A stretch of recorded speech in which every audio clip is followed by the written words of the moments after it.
Welcome to Diversity, a conversation series brought to you by the Confederation of Indian Industry and Avtar, which has been powering workplace culture for 25 years now. This is our 25th anniversary presentation, and in this series, we bring you interactions with thought leaders, with people movers, with strategists, and with people who have been able to create huge changes in the atmospheres which they have inhabited. One such leader that we present to you today is Mr. Rajesh Padmanabhan, founder and CEO of Talavvy Business Catalysts LLP, which is a business transformation lab that's about 5 years old. So it's wonderful to meet you, Rajesh, and thank you so much for joining us on diversity. Absolutely delighted to be here. Thanks for the opportunity, and I look forward to an engaging conversation. Uh, Rajesh, when we first, were doing our research about your profile, and I know of you from the Capgemini days and from your Wellspun days. But as we kind of went through your profile, it was absolutely amazing and, very, very intriguing to see the number of different businesses that you have actually traversed. I mean, the range is from banking to IT to, SL Propack, which is, I think, a packaging a business. And then you were at Oberoi Group, which is hospitality. And then, of course, Patni, which became iGate. And then, of course, it's Capgemini. And then textiles. And now you are in the entrepreneurial journey. Right. So the question to you really is, Rajesh, if you were to, have to choose, I mean, if we were to put you on the spot and make you choose, which of these industries was something that really spoke to you? Which should you like the best? So I'm glad, the first question itself is a challenging one, and I would unhesitatingly tell you the hospitality stint at the Oberoi Group was the most passionate role that I ever did. Oh, It's wonderful. yeah, it's because I got humongous amount of learning, and I got to work with the Doyen himself, Mr. Oberoi, very very closely. So that's the role I would pick unhesitatingly in my 35 years of enterprise role, without even blinking. That's by In far the fact, best role. Yeah. super. In fact, my next question to you would be about Talavi. What does Talavi really mean? The name of your company? Yeah, Talavvy, we call it Talavvy. So Talavvy, Talavi. I think there are two mashups here. So and I'll tell you both. Uh, from an individual person level standpoint, when it's a B2C kind of an offering from our consulting standpoint, it's a premium consulting solution for CXOs. So it makes talent savvy. So it's a mashup of talent and savviness, which we call as Talavvy, number one. From a B2B standpoint, what we actually do is it's a transformation aggregation lab to make businesses savvy. So the TAL stands for Transformation Aggregation Lab to make businesses savvy. So both of them came together, and that's the genesis of how Talavvy was created. That's very cool. So Talavvy is both about talent becoming savvy and about businesses becoming talent savvy, so That's that right. they know who to hire, they know what kind of a culture to build. This is very, very cool. And I think it's also a lot about learning and unlearning. And I think someone like you, who has done a fellowship about 3 years ago, 2022, long, long after your double masters, which you did in finance and in HR at Narsimoji, in which I think was probably sometime in the mid 80s, if I'm not mistaken. That's right. That's right. To go back to college, and this was to the Watson University in 2022. How did that feel, Rajesh? How did you feel? So one small correction. I did not have to do a full-fledged fellowship. Ah, I was conferred an executive fellow by the Watson University by virtue of okay. my long industry experience and by virtue of having been, having dealt with multi-functions, multi-industry. It was a exec fellow which is conferred on me by the Watson University. So I Okay. had the distinction of achieving it rather than going through the full grind. So that's a little bit of a good take that I received towards possibly towards, I wouldn't say the fag end of my industry career, but almost towards the end of my uh, corporate stints. No, that's just really brilliant because it goes to corroborate the view that your service span, which was 35 years, 36 years, that has actually resulted in a great impact that you created, which then had Watson, confer the executive fellowship on you. Did you have to go there to actually get it? Did you No, have to not experience?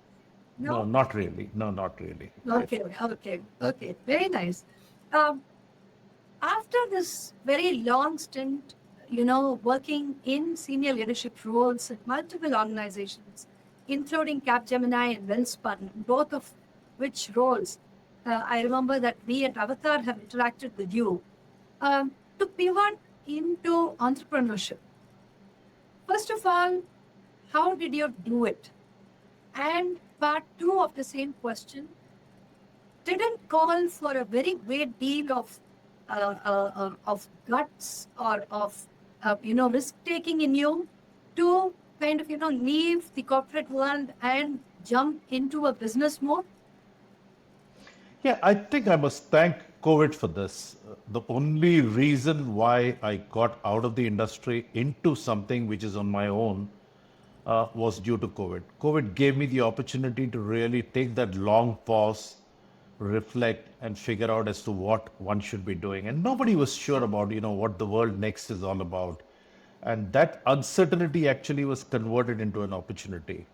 So, having been in the industry for long enough, I always nursed an ambition of doing something on my own, and I wasn't sure what I wanted to do because I hadn't completely readied myself. So, the ambition was there, the intent was there, but the opportunity just didn't come. And I used the COVID opportunity as the real opportunity because, really in the room for 14 hours, 15 hours, locked up, trying to, figure out different things in the corporate world, trying to really, address things which none of us were ever exposed to. That was the time I said, am I going back to the world?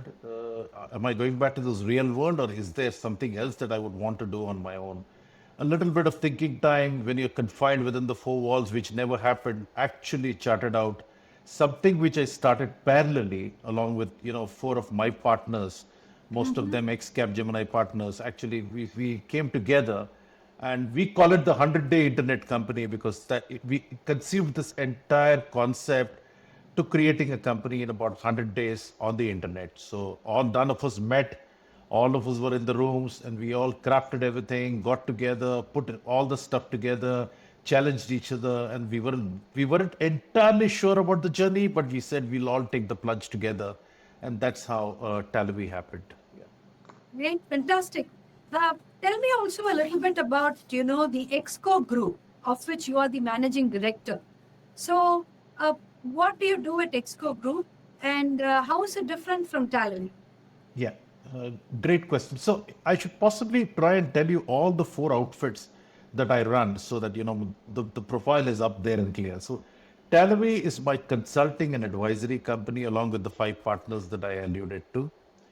The Exco Group is a US brand, it's an American brand leadership solutioning company, which is in the space of business coaching, which is in the space of, they deal with only four tracks. Track number one is business coaching. Track number two is succession. Track number Okay. three is top team performance. And track number four is leadership development through specified measures. I think that's what the Exco Group does. The Exco Group was formerly called as American Company, and they had fairly large presence in the US and in UK and other parts of Europe as well. Finally, the split happened, and that's how the rechristening of the word the Exco Group happened. They have a huge clientele, a good amount of very, very significant logos, and they actually operate out of the US. So the consultants or the business coaches or most of them operate on a fly-in, fly-out kind of a model for this part of the geography. So India, where they did have a lot of clients, that was the mode. And when COVID set in, they clearly wanted someone who could actually handle this. And my partner and my partner was actually more in the lead for this particular role. He and I got together, and then we actually positioned ourselves with the Exco Group, and they decided to, take us on board, and that's how the entire India presence happened. So today, I mean, delighted we're working very closely with them, and that we are their India arm right now, and for all the clients in India on an extended arm basis, and possibly will be extendable to the other parts of the geographies as well, slowly over a period of time. Fabulous. You know, in the descriptor for Talavvy, it's referred to as a business transformation lab. Right. Now, you gave us a very interesting explanation as to the, portmanteau word, which Talavvy is, with talent and savviness. Now, business transformation lab is something that, not only is quite a different sort of a positioning for a consulting company. The fact that you've used the word lab in your descriptor also is quite intriguing. So my question to you is, can you tell us what you do when you're talking about business transformation lab, and any experiences of clients that you have, worked with in the recent past where this transformation has actually happened? Sure. So let me address this particular question and in terms of the business transformation lab as to why do we call it a business transformation lab. First and foremost, Sandhya, I think we are from the industry. We were not born consultants here, so we did not understand the language of consulting, though we knew that we had a lot of industry experience. And we always thought that the reliability and the credibility of any consultant would only deepen and would have an impact only if you're fairly aware of the industry, number one. From a process standpoint, we believe that unless there is a lot of work done at a primary research level, at a secondary research level, unless we really do prototypes, unless we do testing, unless we do simulations, the credibility of what consulting solution we give to the client really does not hold out well. So we thought that how do we achieve the blend of what a consulting solution, which is doing a lot of market study, what the world is doing, what the other companies are doing. Instead of that, we said, let's take a route in terms of deep down mining, go this particular route, and also collect a lot of external data with respect to the industry and the other companies in the particular field, bring that together, and then do the entire consulting solution for the client. I think that was the premise on which we started the entire aspect. We said that if you have to do something different, we clearly will need to hang more on the industry side than on the consulting side, because we were more comfortable on that side, and that's what we knew all these years. And slowly over a period of time, now of course, I think we talk more like consultants and less like industry guys, but that shift did take almost 4 or 5 years. But the strength we derived from having worked in the industry. When I was hearing you speak, to me it appeared that the word lab actually also signifies a sort of exploratory journey that you are on along with the client. And the two of you together are uncovering hidden facets of culture or transformation, which the organization, which is your client, is wanting to know. So I also felt that the lab kind of positions you very nicely as somebody that's not afraid to ask those questions. Someone who's looking at it from a beginner's mind standpoint, to say that this is an uncovering that we're going to be doing, which also helps our client really reach that transformation that they're looking at. So I think, yeah. In fact, I'm so glad that you're saying that, and we follow a particular model where we actually do a core discovery. So discovery is the first D. Then we actually dissect the entire consulting or the engagement. We completely dissect to really understand. The discovery is done along with the client, and so we do a good amount of deliberations, discussions with whoever are the sponsors, the leads, the entire interfacing with whoever are going to be the user groups. Then we do a dissection, the complete dissection in terms of what all could be added. So there we bring the mashup of both the industry and the consulting solution. After which we actually do the entire delivery. We design the third D is the design part of it. The fourth D is the delivery solution. So we're ready with the solution. Once we're ready with the solution, we test it and then we disseminate it across the entire organization. So That's this the 5 Ds, the 5 Ds is what we do in the lab. So again, just to repeat, it's discovery, it's dissect, it is design, it is delivery, and it is disseminate. Super, super excellent. For each of these conversations that we have in diversity, where we host leaders like you, Rajesh, we have a theme round. And the theme round is typically one where we ask you to talk about spaces or topics which are very close to your heart. And you have chosen the theme of belongingness through a culture of leadership. But So- can I interrupt you? Can I interrupt you for a minute? Sure. I mean, I would love to go through the themes, but having seen your profile, Sandhya, and the amount of work that you have done in this particular space, first and foremost, kudos to you for the amount of work passionately that you do. So my compliments and my best wishes to you. Thank you. One thing that has always intrigued me, and I've always been trying to do, though I do a lot of write-ups around AI and DIB and stuff like that. One area which I would possibly ask an expert like you is, how do you measure the impact of DIB on a business or on an enterprise? Yeah. Now, that's a fabulous question. And thank you for asking a question to me, Rajesh. So when we started out on actually introducing the concepts of diversity, equity, and inclusion from a corporate practice standpoint to India Inc., we too were in a journey of discovery. And that's the most honest thing I can tell you. Because when you're talking about something as basic as diversity, which is already there in every organization that you can look at, especially Indian organizations, where you have people, first of all, from every region that you can look at. They are there with multiple different kinds of identities, personalities, the way they think, people who are extroverts, people who are introverts, people who are excellent at communication, people who are deep thinkers but speak less, men, women, seniors, people who are millennials or young people.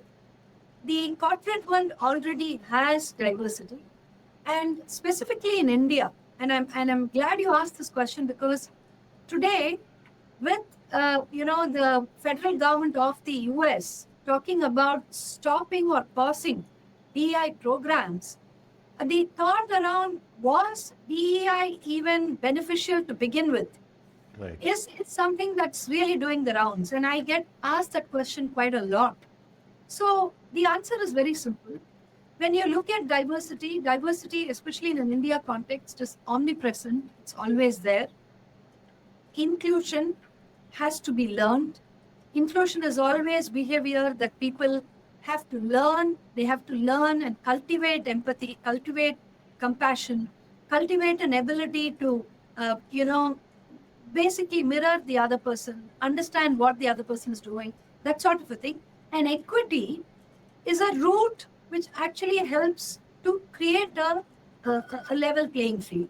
Now, this is something that has always been there in India. I mean, if you take even the companies, some of the companies you've worked with, the Oberoi Group, they have had CSR programs which have been incredible. The Tata Group, Right.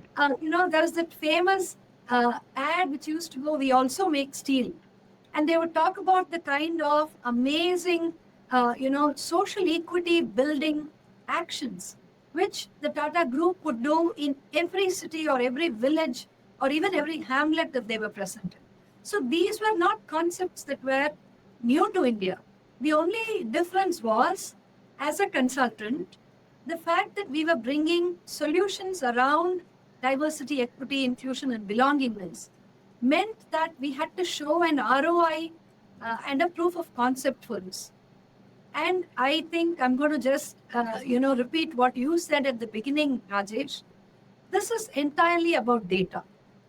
Without primary data, without data that comes, from the proverbial horse's mouth, where you get data from the company that says, I had more women in leadership, as a result of which these, customer accounts, we were able to retain them. We had more, people with disabilities of a certain kind, maybe something like neuro disability, or people who, for instance, I can give you this very interesting example of what happened at PepsiCo at the Mamandur plant near Chennai, where you had an entire production line where the quality check actually happened by people who had speech and hearing impact.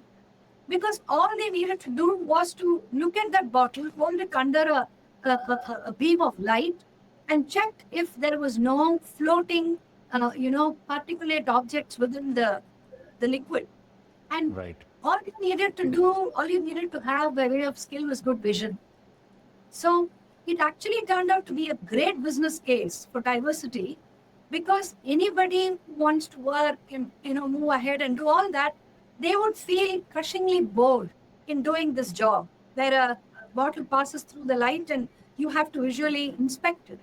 But a person with this disability proved to be the most ideal candidate for the role. In the same way, you have markets, where if you have somebody with a particular identity who is able to speak to that marketplace, they speak with a far greater level of authenticity than someone who's learned it in the book and is coming and talking to you. Right. So what we have found, Rajesh, is that when we are able to provide data, which is both revenue based, employee engagement based, and also innovation based, and for all these three, we have to give them quantitative data. We have to give them quantifiable number based data, and if we are able to do that, then the clients are completely sold, and they believe that the business case, talent case, and culture case for diversity is proven. So I think that's really the only way to do it. What do you think, Rajesh? No, thank you so much. You've left me with a lot of learning, and as you were speaking, there were lots of stuff that was resonating in my ears as well. Purely because I hail from the business. I'm not an HR lifer. I mean, I moved from the line into the HR function. So obviously, data, numbers, quantifiable metrics, stuff. P&L, profitability, cost effectiveness, cash. All this are actually stuff which are very close to my mind, and I think I have got a heart which has actually been developed in the last few years, having worked in the people space. So the blend is right. So whatever you're talking about, and if you're able to bring those three measures that you said, amazing. I mean, thanks so much for really bringing me up to speed, and I have learned a few things in this session from you. Thank you, Yeah. thank you. That stays Thank with me. That stays with Thank me. you for asking that question, Rajesh. I'm now going to move into your theme. Right. Now, and it's interesting because you have chosen the theme of belongingness too. And therefore, the first question that I want to ask you, especially being a leadership coach, the Texco, that's what you're doing. You're coaching and guiding leaders. And with Talavvy, there's the business transformation aspect of it. So, what do you think would be the specific leadership behaviors that leaders have to bring in to show that, they believe in the concept of belongingness in a culture of inclusion? Right. The first one is a little implicit, I would say. It may not be very explicitly stated, but a leader's vision, yeah, should actually spell out the what and the how part of it fairly clearly. You got to feel it in the vision, yeah.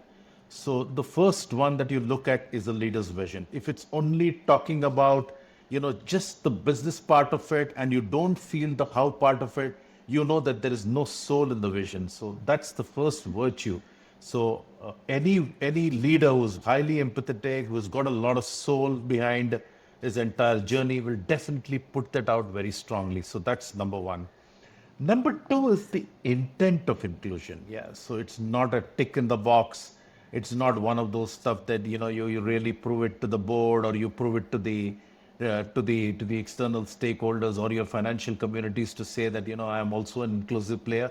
But the intent has got to be there, and you've got to see that intent, and the intent can be seen in multi-faceted kind of a environment that the leader will be in. So the intent is something that has got to be seen, and the genuineness behind that will need to be seen and felt. That's the second one. The third one is the demonstration of care and trust. Yeah. So it's easier said than done. But somebody who's repeatedly out there, even when he's dealing with harder stuff as business, there has got to be considerable amount of care, and there's got to be enough amount of trust that also comes along in this particular space. That's how you foster an environment of belongingness. The fourth one is actions. And when I say actions, a leader will not just put it out there and wait for the teams to be really doing some of this stuff. He will really ensure that these are all there in the reviews. So he will ensure that there is a DEI slide, which is, or some of those impacts and some of those measures are there in the management review slides. So the reviews have got to be there. The cadence as far as those reviews will need to be there. They will never be dropped just because there is lack of time, etc. And also the scorecards, when the leader sets out scorecards for each of his team members, and subsequently it gets cascaded down, all of them will need to have this in their agenda. So action, very, very, clarity of actions will need to be there. The fifth virtue that I would say is resilience and tenacity in equal measure. So a leader will not give up on this agenda. If he or she believes, they will keep at it at all points of time. So really not letting it go. Having the virtues of resilience and tenacity is very important. And the last one, a good leader will not just look at business impact alone. I say that they will look at a business impact and social impact together. The what and how of the business right there, when I said that the vision has got to be put, all of them will need to come together, and you need to see the business impact and the social impact in equal measure. That's what is a successful and an inspirational leader.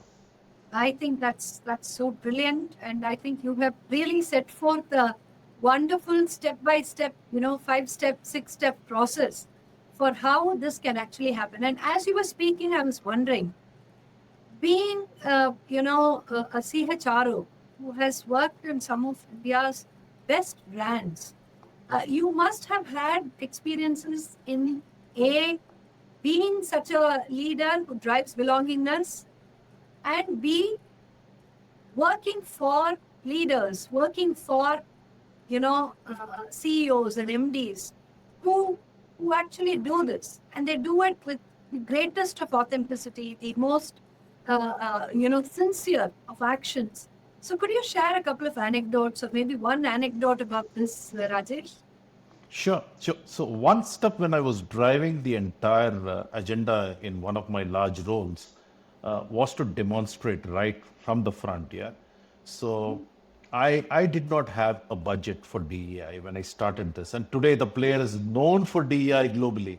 So I can claim to have actually started off very, very humbly in this part of the world, not entirely knowing what it is, but really set it up very passionately. I had no budget. So when I approached the CEO, the CEO India, I was told that, you don't have a budget, you can possibly carve it out of your India HR budget, and then maybe, look at whatever you want to achieve.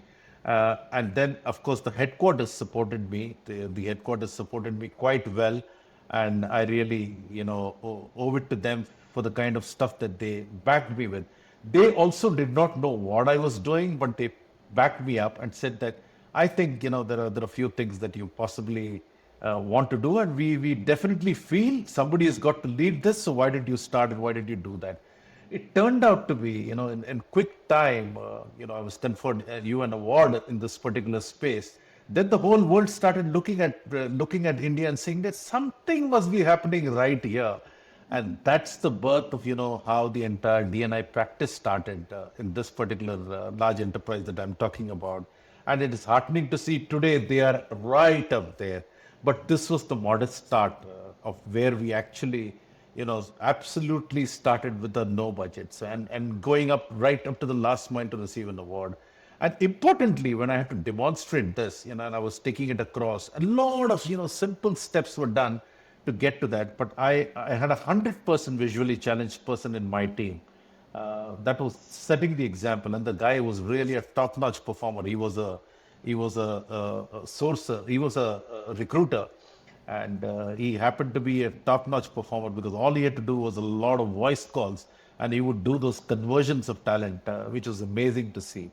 So I think this is one anecdote that really comes to my mind. Time permitting, I'm happy to share one more, but I'll leave that to you. Go ahead, Rajesh. Yeah, the second one is, yeah, this was a story where, it is more about me, but I don't want to, be stealing the entire light to say that, but there are a lot of leaders and managers who supported me as well. So I owe it to one particular specific person who was chair of a jury in which I was a member of the jury. And it so happened that the entire process of talent assessment was very, very stringent. And the people who had to go to the vice president level had to go through a series of stuff, right from interviewing to group discussions to many, many stuff, simulations, etc. And it was a very, stringent 2-day kind of a process. So we had one candidate who was actually right on the top of all the tests that he was going through. And he was like a sure shot candidate till the time it came to a case study. And when it came to the case study, this particular candidate was struggling. He wasn't able to make penetration into the group. He was like sweating. He was like, really trying to figure out what on earth is happening. He knew that he's like really, completely down, and he knew that he's struggling. But what happened after that was important, So obviously, I think he scored very low in the eyes of the jury as far as that particular part of the exercise was concerned. But immediately post that particular exercise, there was a small break, and he walked up to us, the entire jury, and he made a confession to the chair of the jury to say that he is dyslexic. Yeah. And there were a lot of numbers in that case study. Obviously, he struggled. He struggled to relate with a lot of them. And this particular aspect of it actually put the entire jury and the entire process at a little bit of a, not risk, but, it was a challenge. The chair of the jury handled it really well. He took a little bit of a pause and he said that we need to normalize this. He, of course, took views from all of us, but we had to do a quick normalization of that particular reality that actually came to us at that point of time on our feet. Yeah. And then happily we converted that part of the exercise into the entire process because there were other assessments also that were happening. So it was a huge learning. It was leadership on its feet. It was an example set. And it was very humbling as well because finally the candidate did go through, but it really tells us, though we may be, superficial at many levels as far as diversity, equity, and inclusion and belongingness is concerned, we may really not be able to relate to some of those, ground realities that keeps happening on a day-to-day basis. So this was one example I thought which really left a massive impact, and I thought I must share this with you. No, this was beautiful. This was beautiful. And I particularly like the fact that the decision didn't take forever to come. There was that the chair of the jury and each of you at the jury table. I think the fact that you all came together, agreed that this one thing cannot be a derailer of the whole candidature. I think that shows, belongingness in action. That shows empathy in action. Rajesh, this has been such a lovely conversation. And now we move to the rapid fire round. Go ahead. So I'm going to ask you 3 questions quickly, and we need you to respond as quickly as you can. The first question. One thing that people may be surprised to know about you. Yeah, I do a lot of pro bono work. I don't think people know that. I do a lot of work for the government. I do a lot of work for ministries. And I had the opportunity to do a PSU transformation, which not many people from the private sector will get to. That was hugely confidential, but that was a massive transformation and a turnaround, which my board allowed me to do that stint for about 3 or 4 months. I hold that with a lot of pride and very close to me. That's something I don't think the world knows, but that's something which is very, very inherent part of me. So, I mean, coming back to your question, I mean, I do a lot of pro bono and social work, which is very private to me, which the world doesn't know at large. Your favorite hobby? I love motorcycles. I've been riding that all through my life, and that's something people who know me well know me, because riding is something which is inherent part of me. I always had heavy bikes, and I've been a fitness freak. So I've been a sportsman and a fitness freak. So right till now, I mean, I've been at it. Though there have been erratic schedules of travel, etc. But that's something that defines me. That's something which is close to me, and I hope to live up to it till my last breath. Wonderful. Best wishes to you. What's your favorite book on leadership? Yeah, I would go back to the classic. I mean, In Search of Excellence, I think has always been a classic for me. Yeah, and one of the reasons is those, 7 or 8 virtues that really stands out, which really sticks out. It comes out like a page in front of me. Those bias for action, profitability through people, simple form, lean structures, a mix of both rigid and loose. I think all those stuff are like so simple. It like really is like a one-pager Bible which stands in front of me in those US 42, 43 companies, which really defined my formative years. So I still cling on to that as a classic. And of course, the Toyota innovation, the Toyota culture, some of those books also which have left impact, but I would still cling on to In Search of Excellence as something that's very, very, close to me. Yeah. Absolutely. And when you see Tom Peters speaking, when Right. he does the keynotes and he does these sessions, you will feel as if you're watching some evangelist, speaking. You'll be like this, and he will just Right. You can feel it. articulate so wonderfully and be so passionate and from his heart. So great choice of book. And Rajesh, this has been an amazing, very interesting, very, very eye-opening conversation. The fact that Talavvy does some wonderful work, helping organizations truly transform is a wonderful thing that we heard, today. Thank you so much for joining us in this episode of Diversity, and it was wonderful hosting you. Likewise, thank you so much, Sandhya. It was a pleasure talking to you and extremely humbling to have had some learnings from you. And I would also like to place on record the entire team that's behind this, recording and the event. So my gratitude and my thanks. And I hope to keep the conversations alive and hope to, do some good work for the society at large with you. Yeah. Thank you so much. It's been a pleasure. Thank you so much, Thank you. Rajesh. Viewers, that was our conversation with Rajesh Padmanabhan, who is who wears many hats, of course. He is both co-founder and CEO of Talavvy Business Catalysts and also managing director of the Exco Group, who shared with us some amazing, deep heart experiences talking about belongingness, about cultural transformations, about discovery of what really needs to change and what needs to be modified in one's culture, and about some great leadership qualities. So, here's to many, many more episodes of Diversity, and I hope you're watching this as we discuss this and more topics with thought leaders of India Inc. Thank you.